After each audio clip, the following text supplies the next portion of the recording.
별을 보고 베들레헴에 왔던 동방박사들이 아기 예수님께 경배합니다.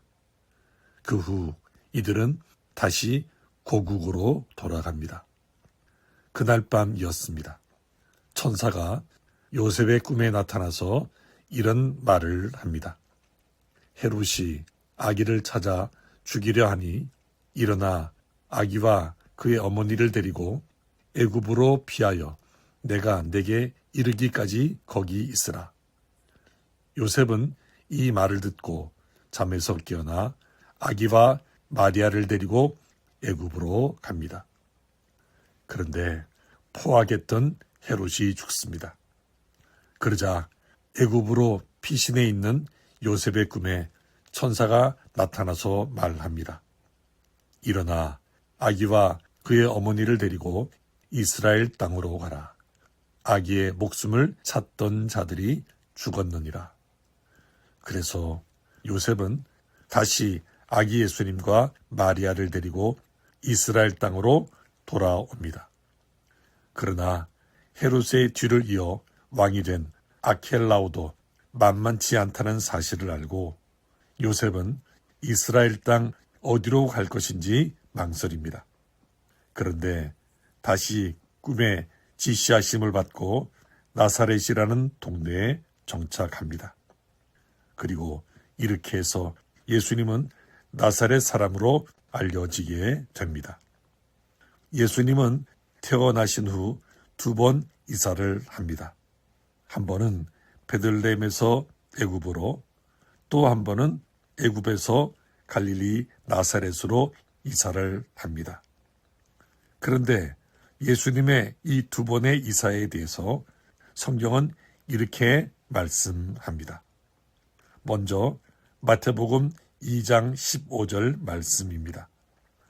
헤롯이 죽기까지 거기 있었으니 이는 주께서 선지자를 통하여 말씀하신 바 애굽으로부터 내 아들을 불렀담을 이루려 하심이라.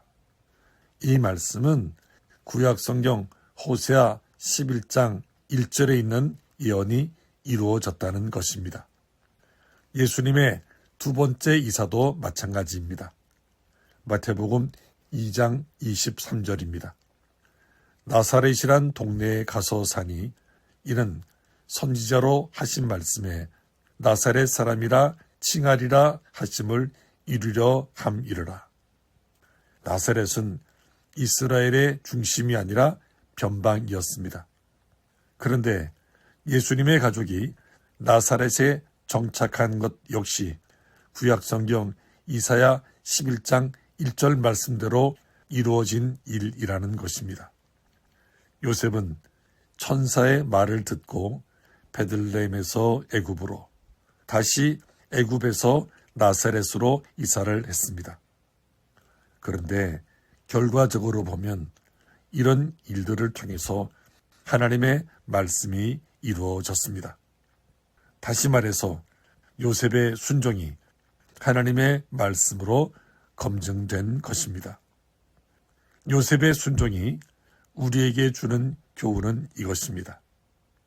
우리의 결정이나 우리의 선택은 하나님의 말씀을 통해서 검증될 수 있다는 것입니다.